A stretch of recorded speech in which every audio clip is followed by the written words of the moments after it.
Jika setelah mandi junub lalu wudu lagi, apakah termasuk bid'ah? Iya. Iya. Menambah dari apa yang dilakukan oleh Rasul dan para sahabat, bid'ah kan? Bid'ah. Maka jangan.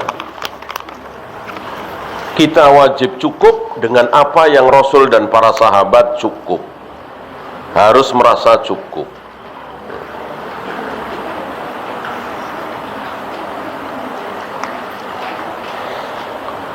Jika ada air yang tertampung terjatuh binatang yang merayap dan mati, apakah air tersebut suci untuk wudhu? Iya, suci. Kan tidak najis gitu. Kecuali kejatuhan air kencing. Nanti akan dibahas lebih lanjut karena ini ada perselisihan ya tentang bangkai itu. Maka yang harus dibuang kalau air tersebut kejatuhan najis. Bolehkah wudhu dipersingkat dengan khuf? Kalau kita memakai khuf, gitu, nggak harus sakit, nggak harus safar. Hanya kalau tidak safar cukup berapa? 3 hari 3 malam. Jadi 3 malam 3 hari 3 malam di daerah yang 0 derajat bahkan minus, itu ya betul-betul nggak ada keringat, dinginnya luar biasa. Baru bermanfaat. Bahkan pengennya setiap kencing wudu ya. Tapi bagi saudara-saudara kita yang ada di kutub yang dinginnya luar biasa, suhunya minus, maka 3 hari 3 malam tidak melepas khuf, itu hal yang sangat nikmat.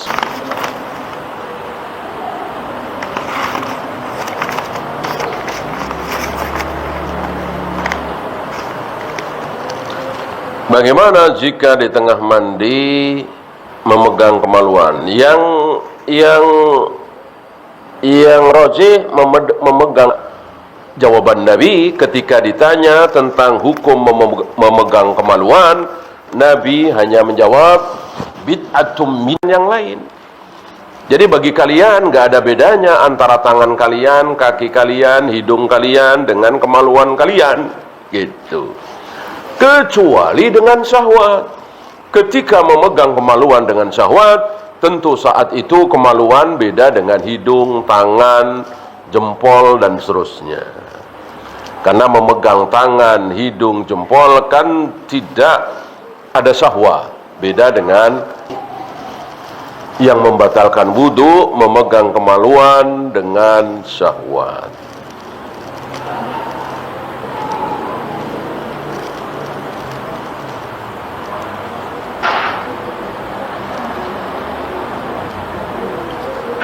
Bersihkan kemaluan dengan tangan kiri, menggosok tangan ke tanah, berwudu tanpa membasuh kaki dan seterusnya. Apakah ini semua bisa membersihkan hadas kecil juga? Iya.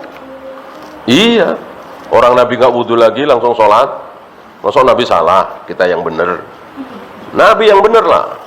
Kalau kita ikut Nabi berarti kita benar. Kalau kita tidak ikut Nabi berarti kita salah. Maka jika mandi seperti Nabi tadi, kok habis itu masih wudu lagi karena kebiasaan, maka tadi bid'ah, merasa lebih benar dari Nabi, merasa lebih pintar dari Nabi, tidak perlu wudu lagi, kecuali tadi mandinya. Jika seorang muslim tidak mengenal dakwah tauhid dan melakukan kesyirikan, apakah amalannya tidak diterima? Iya. Iya, betul seperti itu. Dalilnya kan seperti itu. Nah, hanya kan Allah Maha tahu. Nanti nggak ada yang mendakwai dia, menyampaikan kepadanya. Allah Maha tahu. Adapun secara kaidah, bisa menurunkan hujan, bisa menolong kita yang masih hidup. Nah, ini syirik secara hukum asal, bahwa seluruh amalnya terhapus. mules karena melahirkan otomatis tidak melaksanakan sholat. Yang saya tanyakan, berdosakah? Tidak, karena ini akan ada alasan ya. Mungkin nggak lama setelah itu melahirkan, ya berarti nggak ada waktu, ya dikodok. Ya. Yang terbaik lain kali, walaupun sakit kayak apa, walaupun ribet kayak apa, sholatlah semampunya. Ya, mungkin ketika sudah di atas kursi roda, dibawa dari UGD ke tempat persalinan, ya udah, raba-raba aja itu kursi rodanya atau apa yang berdebu, tayamum, langsung sholat sambil terlentang.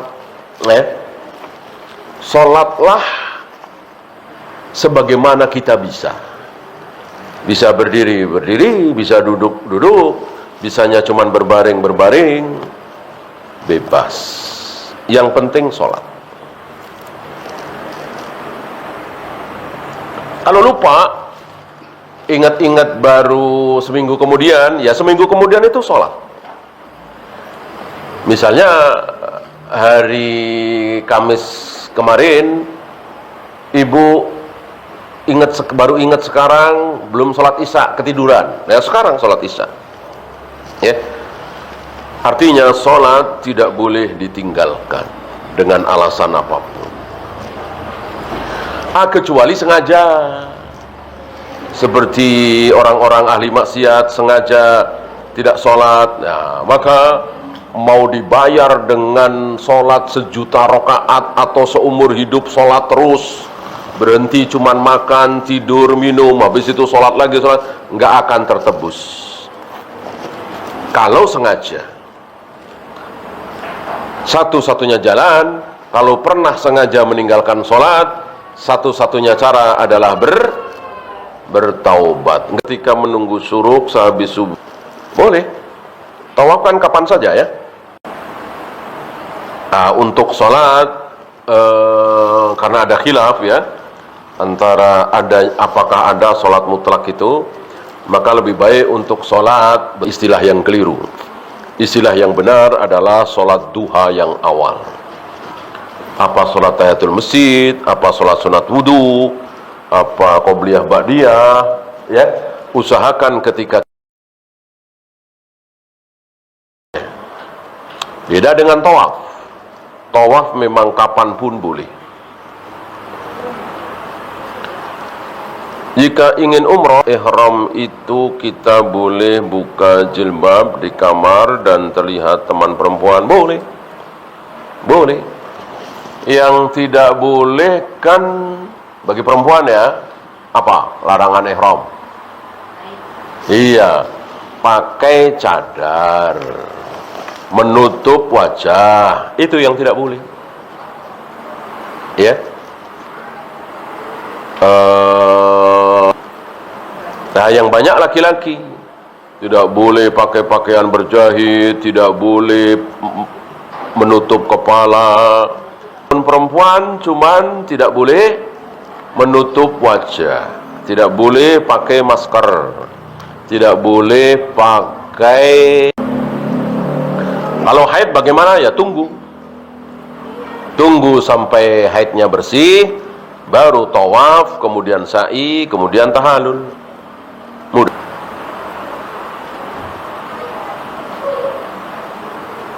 Bila air di ember kejatuhan kotoran cicak, apakah najis, ya, air kencing dan seterusnya. Apakah arsy Allah berada di atas air, maka ada samudra air di langit? Ya itu jelas sekali. Itu jelas sekali. Mengatakan bahwa air hujan dari situ, ya butuh keterangan lagi. Kalau ada keterangan sami'na wa ata'na, kalau tidak ada, jangan coba-coba rajman bil ghaib. Jangan coba-coba mengarang-arang hal yang gaib. Ya, habis kita akhiri. Subhanakallahumma bihamdika asyhadu an la ilaha illa anta astaghfiruka wa atubu ilaik. Assalamualaikum warahmatullahi